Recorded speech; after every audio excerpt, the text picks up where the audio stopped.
needs no introduction. However, contractually, we are obliged to provide one. And in fact, according to his agent, it must contain the phrase Hollywood heartthrob, star of A Knight's Tale, on-screen son of Mel Gibson. Say hello to Mr. Heath Ledger. Can I go straight off the bat? When was you come from Los Angeles? What now? Yeah, right now. When was the last time you were in the States? I was back there for... No, I wasn't. I was in Perth, actually, on the big day. But, no, I kind of... I haven't been working for the last couple of months. I've had time off. I went through Europe with some friends and just travelled, and that's it. And I've been spending time at home in Perth with my family. And have you talked to your friends back there? Yeah. Yeah, I have. How are they feeling? They're a little shook up, obviously. And...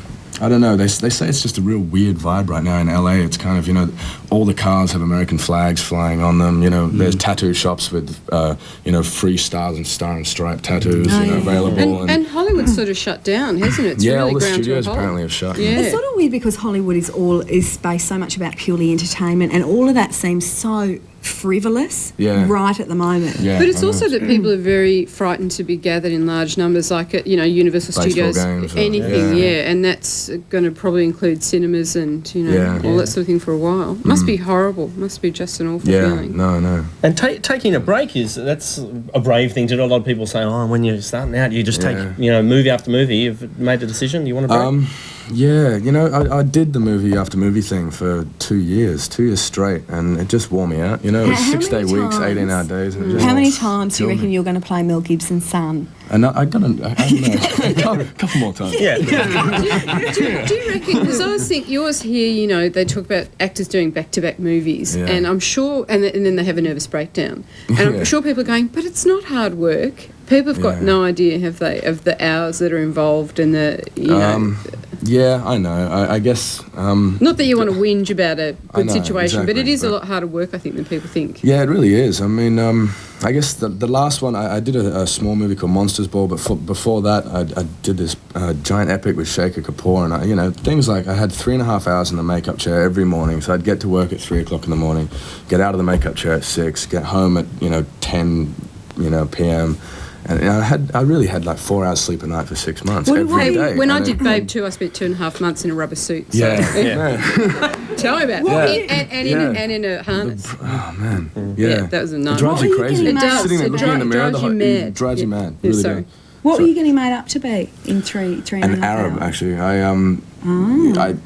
My character, he goes off to Africa and disguises himself as an Arab for a year. It's the story of Four Feathers. I don't know if you know it. They've done it like 5 times before. Oh, yeah, they get sent the white feathers. Yeah. Cowardice or something. Yeah. And where did you shoot it? In Morocco. Oh, did you like that? Yeah, loved it. Loved it. But with those hours, do you actually... Is that 5 days or 7 days a week when you're talking those... 6 days. So you get 1 day, and presumably you're not going to go off... You don't do anything. On a mad site. You can't, yeah. And because we're so isolated, we're in this little town called... we're in, where is it? Erfurt. And so there was nothing there. There was one Casbah, and that was it. So it was pure isolation. And it was just our hotel room. You'd go home and you're just in your hotel room by yourself, eat the same thing for dinner every night. You just had a routine, and that was it. So you didn't rock the Casbah? I didn't. So what are you thinking now? You want to sort of maybe not base yourself so much there, more here? Or I do. I don't know. I think I might. I want to try and keep my place over there for another year or so, but I really want to move back here. I'm really missing home and my friends and stuff like that. Can we say that your dad's in with you tonight and your sister? Yep, and my dad and my sister. Right. Yeah, they are. Now that's your sister there. She was an actress. Oh, she what? But she got you into acting, didn't she? Yeah, she did. Yeah. No, we actually reunited them before the show. When you're sort of making these decisions about what films you'll take up and that sort of thing, do you go into a consultative sort of situation with like a manager, an agent? Do you have a team of people? Do you go on gut instinct? What sort of... Gut instinct, yeah. Yep.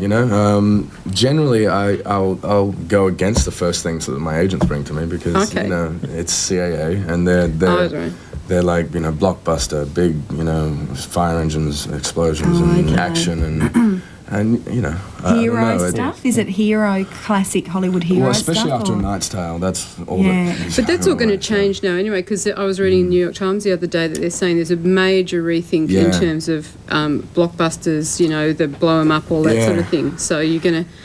I know. Head for the It's kind of romantic like we've comedies, witnessed a or- little bit of like life imitating art in a sick, surreal way. But in Yeah, a way it that they is, kept yeah. saying, they kept saying during those first few days, this was like some scene from a movie, and you're going, no, it's nothing like a scene from a movie because it's really powerful and awful, and you know, it wasn't Independence Day at all, was it? But then when you looked at all those projects that had been pulled at the moment, the Collateral damage storylines of all of them. Have you seen the all siege? involved, Have you seen yeah. the siege? It's No. virtually. That's what my housemate that. said. That That's what is she said, scary. yeah. And it is almost like sort of that, you know, the dreaming of Hollywood has imagined for people, you know, you created a vision, almost a map for people of how to strike at the heart of, you know, what would be the like worst Fight Club nightmare. and all those kind of Yeah. And there were you doing good, wholesome stuff, jousting. Are we allowed?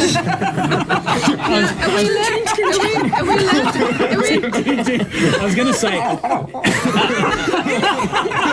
Was that what it was like? Does it hurt? Of course it would. Did you take many hits, mate? Did you take many No, hits? I didn't take any.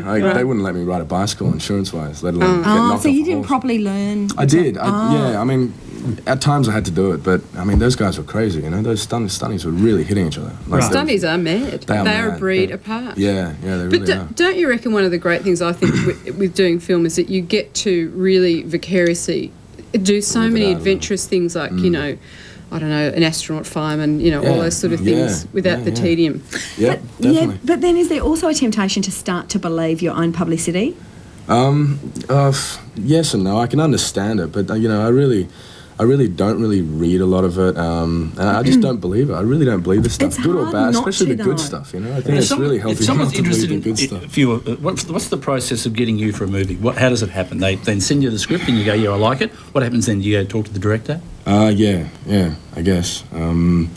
But I don't know. It's a screened process, you know. It's not like everything, you know, doesn't just arrive on my doorstep. Obviously, it goes through the agency, and then they make their decisions, and then you get what they think is right for you. I should warn you, Glenn's got a script he wants to I was thinking, what's this? What's this under the table?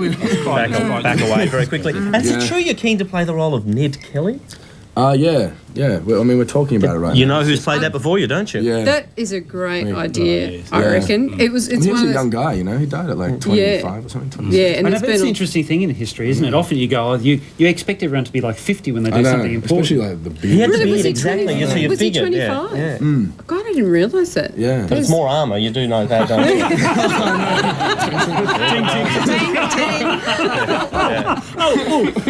I was going to ask you something. I read this in a profile like 3 years ago that you were a very good hockey player. Tell me I've got that right. Yeah, well, I mean, I played hockey for 15 years of my life, yeah. Right. It was a big part of my life. Were you a and, bully? The bully? Was I what? A bully? The bully. Hockey no. 1, hockey 2? No, I was... that rule was out by the time I started playing hockey. I think. really? Yeah. Because I asked our office Yeah. somehow find a photo of Heath as a Playing hockey hockey? player. Oh, Christ. And Oh, that's which nice. one? Help us here. Get closer. Hang on, don't tell us. I can... Did you have No was your idea. hair that was front just, row? No, Front that's just row. chosen it. There. Yeah. Lock it in. Back row. Back row. Never have got that. Oh, okay. And where's Heath? You weren't goalie, were you? No, where am I? Oh, don't. Wait, but that's just a hockey team. Right, okay. Oh, right, That's look. just a random. That could be anybody. No, I was going to say, but that was at a fair level, wasn't it? At a state level. Oh, yeah, I did. I played for Western Australia a little bit, like junior level and stuff like that. So you must have reached a crossroads where you either enter the glamorous world of field hockey or the leading Yeah. the leading man. Yeah, I don't know. It wasn't a huge decision. It was never going to be a career of mine, you know. It was just like any kid plays any sport, and, you know, I just kept following it. But, yeah, it did get to a place where, you know, I was splitting my focus. It was Right. one or the other, so, you know, Can I- it wasn't that hard. Oh, just on the Hollywood thing again, how does it feel when you meet like blindingly famous people? I know, like when I met Linda Evangelista, just say for example, at this big dinner thing, and it's one of those times when you meet someone you think, my God, so many people in the world know who this person is. How did that feel for you when suddenly you've gone from being, just a bloke in Australia to, playing Mel Gibson's son, meeting Mel Gibson, hanging around with him and people of that sort of ilk, and then when it becomes normal? It was good and bad, because sometimes you get disappointed, you know. Now, sometimes I don't really want to meet some people because it kind of destroys Assholes. Yep. Yeah. Yeah. Yeah, so I don't know. I guess, and then on the other hand, you can be pleasantly surprised. They can be just really genuine, normal, nice people, and it kind of, that.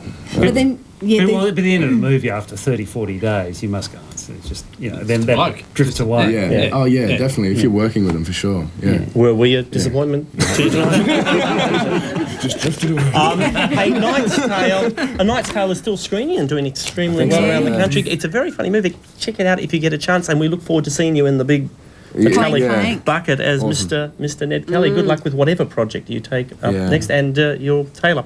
Would you please thank Mr. Heath Ledger for joining us this evening? Back with more panel right after this.